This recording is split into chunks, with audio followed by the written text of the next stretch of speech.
दोस्तों, आज की मूवी एक्सप्लेनेशन एक सच्ची घटना पर आधारित है। जब साल 2004 में थाईलैंड में सुनामी आई थी, तब 2,70,000 लोगों में हेनरी नाम के एक आदमी का परिवार भी शामिल था, जो सुनामी की चपेट में आ गया था। लेकिन फिर ये परिवार किस तरह बचा, ये आपको लास्ट में पता चलेगा। तो कहानी की शुरुआत एक फैमिली को दिखाते हुए होती है, जो कि अपनी क्रिसमस की छुट्टियों को बिताने और उन्हें यादगार बनाने के लिए थाईलैंड जा रहा था। इस फैमिली में डॉक्टर मारिया और उनके हस्बैंड हेनरी थे, और इन दोनों के 3 बेटे थे, जिनका नाम ल्यूकस, थॉमस और साइमन है। यहाँ पर हम देखते हैं कि मारिया को प्लेन की लैंडिंग के वक्त काफी डर लगता है, जिस वजह से ल्यूकस उसका मजाक उड़ाता है। अब थोड़ी देर बाद ये पूरा परिवार थाईलैंड के एक बेहद ही खूबसूरत रिजॉर्ट पे पहुंच जाता है, जहाँ का नजारा देखने लायक था, क्योंकि इनके रिजॉर्ट के सामने ही इंडियन ओशन होता है। अब अगले दिन क्रिसमस था, इसलिए हेनरी अपने तीनों बच्चों के लिए क्रिसमस गिफ्ट लेकर आता है, और तीनों ही बच्चे अपने गिफ्ट्स को देखकर काफी खुश होते हैं। इसके बाद ये सब मिलकर समुद्र के किनारे मौज मस्ती करने पहुंच जाते हैं, जहाँ जाकर हेनरी अपने तीनों बेटों के साथ बहुत मजे करता है, और इस तरह हंसी खुशी इन लोगों को यहाँ 2 दिन बीत जाते हैं। तीसरे दिन की शुरुआत भी ये लोग इसी मौज मस्ती के साथ करते हैं, पर मारिया एक जगह बैठकर किताब पढ़ने लगती है। लेकिन अभी तेज हवा चलने की वजह से मारिया की किताब का एक पेज उड़कर दूर शीशे पर चिपक जाता है। मारिया उस पेज को लेने जैसे ही शीशे के पास जाती है, तो उसे अचानक भूकंप का एहसास होता है, और हवा में परिंदे भी यहाँ वहाँ उड़ने लगते हैं, जिन्हें देखकर वो समझ जाती है कि जरूर कुछ होने वाला है। लेकिन इससे पहले कि वो कुछ कर पाती, इतने में समुद्र की एक लहर सभी पेड़ों को तोड़ते हुए आगे बढ़ती है, और ये लहर एक भयानक सुनामी में बदल जाती है। हेनरी अपने दोनों बेटों साइमन और थॉमस के साथ होता है, वहीं मारिया और ल्यूकस अलग अलग होते हैं, जहाँ अब सभी इसी तबाही का शिकार हो चुके थे।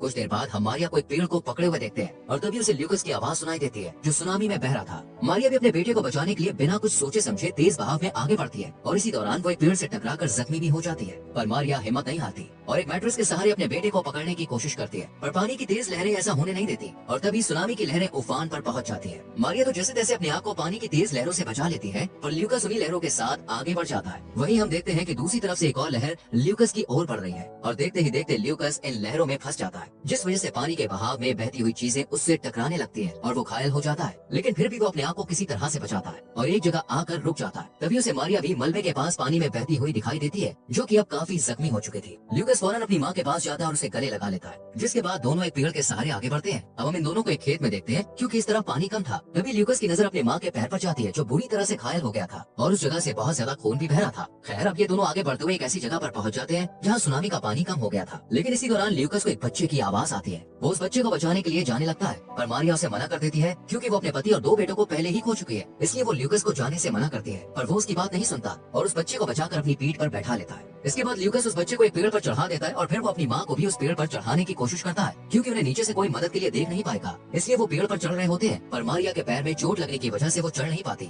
मगर ल्यूकस उसे हिम्मत देता है और किसी तरह उसे भी पेड़ पर बैठा देता है। अब तीनों रेस्क्यू टीम के आने का इंतजार करने लगते हैं। कुछ ही देर में उस जगह पर लोकल गाँव वाले आ जाते हैं, जो जिंदा बचे हुए लोगों को ढूंढ रहे थे, और तभी वो लोग पेड़ पर बैठे हुए ल्यूकस को देखते हैं, और इन तीनों को अपने साथ ले जाते हैं। पर मारिया के जख्म बहुत ही ज्यादा गहरे और गंभीर थे, इसलिए गाँव वाले मारिया को हॉस्पिटल ले जाने लगते हैं, जहाँ ल्यूकस भी उसके साथ ही होता है। हॉस्पिटल जाते वक्त ल्यूकस बहुत सारे लोगों को सड़क पर बैठे हुए देखता है। दरअसल ये वही लोग होते हैं जो सुनामी की चपेट से बच गए थे, पर उनकी कंडीशन बहुत ही ज्यादा बेकार होती है। अब जैसे तैसे मारिया हॉस्पिटल पहुंच जाती है, मगर इस तबाही की वजह से हॉस्पिटल में भी काफी भीड़ होती है, और चारों तरफ घायल लोग ही बैठे होते हैं, जिन्हें सुनामी ने अपना शिकार बनाया था। यहाँ पर आने के बाद मारिया की हालत बहुत ज्यादा खराब होने लगती है, और वो कांपना शुरू कर देती है, जिस वजह से वो ल्यूकस को एंटीबायोटिक पिल्स ढूंढने के लिए कहती है, क्योंकि वो भी एक डॉक्टर थे। वहीं अपनी माँ को दर्द में तड़पता हुआ देख ल्यूकस पिल्स ढूंढने में लग जाता है। लेकिन तभी यहाँ एक डॉक्टर आते हैं, जो मारिया को इंजेक्शन लगाते हैं, और उसकी मलहम पट्टी वगैरह भी करते हैं, जिसके बाद उसे बाकी मरीजों के साथ लेटा दिया जाता है। पर अभी मारिया की तबीयत पूरी तरह से ठीक नहीं होती, और उसे वॉमिट होना शुरू हो जाती है। दरअसल सुनामी की वजह से उसके पेट में पानी के साथ साथ गंदगी भी चली गई थी, जिस वजह से उसे वॉमिटिंग हो रही थी। और तभी हम एक आदमी को देखते हैं, जो कि अपने परिवार को ढूंढते हुए इस हॉस्पिटल में आया था। वो अपने परिवार वालों का नाम लेकर उन्हें ढूंढने की कोशिश करता है। ये देखकर मारिया अपने बेटे को उस आदमी की मदद करने के लिए कहती है। तब ल्यूकस उसके पास आता है और उसकी फैमिली फोटो को देखता है। यहाँ पर ल्यूकस को एहसास होता है कि सभी परिवार एक दूसरे से पिछड़ चुके हैं, इसलिए वो डिसाइड करता है कि वो सभी लोगों की मदद करेगा, और वो इस हॉस्पिटल में मौजूद सभी पेशेंट्स के नाम, एड्रेस, कंट्री, ये सभी एक पेपर में नोट कर लेता है। अब यहाँ ल्यूकस को एक बच्चा दिखाई देता है, जो अपनी फैमिली को ढूंढ रहा होता है, और ये वही बच्चा होता है जिसकी फैमिली फोटो ल्यूकस ने देखी थी। ल्यूकस जल्दी से इस बच्चे को उसके डैड तक पहुंचा देता है, और उन दोनों को गले मिलता देख ल्यूकस को अपने डैड की याद आने लगती है। इसके बाद वो उस वार्ड में जाता है जहाँ उसकी माँ है, पर वहाँ पर उसकी माँ की जगह अब कोई ऑलरेडी लेटी हुई थी। ये देखकर ल्यूकस परेशान हो जाता है और रोना शुरू कर देता है। ल्यूकस को इस तरह से रोता हुआ देखकर एक नर्स उसके पास आती है, जो उससे पूछती है कि आखिर वो क्यों रो रहा है। तब ल्यूकस उसे अपनी माँ के बारे में बताता है, जो पहले यहाँ लेटी हुई थी, लेकिन अब नहीं है। इतना सुनने के बाद नर्स उसे एक दूसरे वार्ड में ले जाती है, जहाँ बहुत सारे बच्चे होते होते हैं और ये सब वो बच्चे हैं जिनके पेरेंट्स मिल नहीं रहे हैं। नर्स ल्यूकस से पूछती है कि क्या तुम अपने किसी रिश्तेदार का नाम जानते हो? वो कहता है हाँ, लेकिन उनका नंबर भूल गया है। इसके बाद वो नर्स उसकी शर्ट पर एक स्टिकर लगाकर चली जाती है जिस पर एक नंबर होता है। यहाँ मौजूद सभी बच्चों के कपड़ों पर उसी तरह का स्टिकर लगा हुआ था जैसा नर्स ने ल्यूकस को लगाया था। ल्यूकस बहुत ज्यादा परेशान हो जाता है क्योंकि उसे लगता है कि उसकी माँ अब इस दुनिया में नहीं है, इसलिए वो रोना शुरू कर देता है। वहीं अब हम उस रिजॉर्ट को देखते हैं जहाँ ल्यूकस अपने परिवार के साथ था। वहाँ ल्यूकस के पिता हेनरी अब भी जिंदा होते हैं, जो अपने परिवार को आवाज लगाकर ढूंढने की कोशिश करते हैं पर उन्हें कोई भी दिखाई नहीं देता। खैर अब यहाँ रेस्क्यू टीम भी आ जाती है जो लोगों को बचाकर उन्हें सेफ प्लेस पर ले जा रही होती है, लेकिन हेनरी जाने से मना कर देता है क्योंकि उसे अपनी फैमिली को ढूंढना था।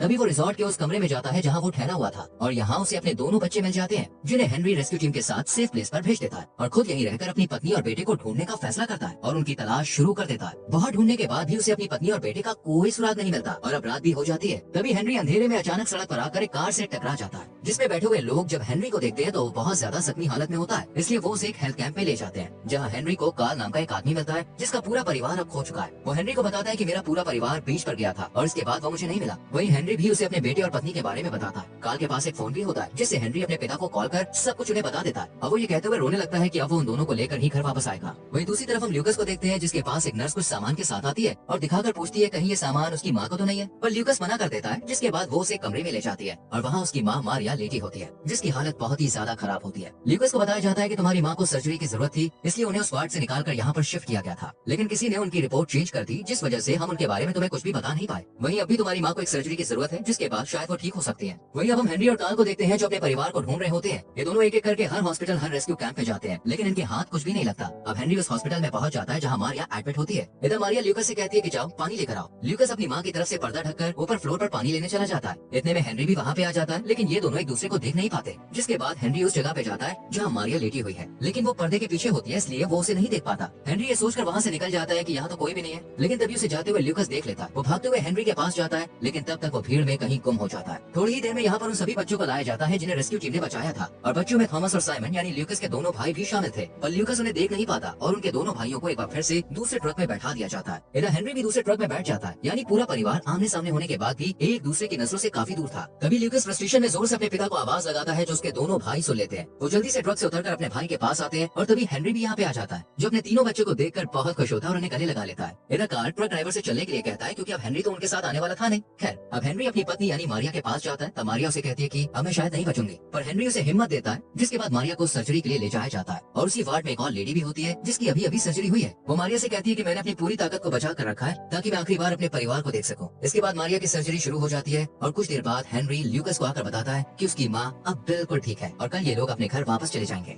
अब अगले दिन हेनरी अपने परिवार को लेकर एक प्लेन में बैठ जाता है जहाँ ल्यूकस आकर अपनी माँ से कहता है कि मैं आपके साथ हमेशा रहूंगा। साथ ही वो उसे ये भी बताता है कि जिस बच्चे को उसने कहानी की शुरुआत में बचाया था उसे उसका परिवार मिल गया। ये सुनने के बाद मारिया ल्यूकस से कहती है कि मुझे तुम पर गर्व है। वहीं हेनरी कार्ल के लिए भी प्रे करता है जिसे अपना परिवार अभी तक नहीं मिला था। इसी के साथ ये मूवी खत्म हो जाती है। दोस्तों कैसी लगी आपको इस मूवी की एक्सप्लेनेशन कमेंट सेक्शन में जरूर बताएं। वीडियो को लाइक और शेयर करके चैनल को सब्सक्राइब करें और बेल आइकॉन को प्रेस करें जिससे आने वाली वीडियोस आपसे मिस ना हो। मिलते हैं अगली वीडियो में, till then bye bye, take care.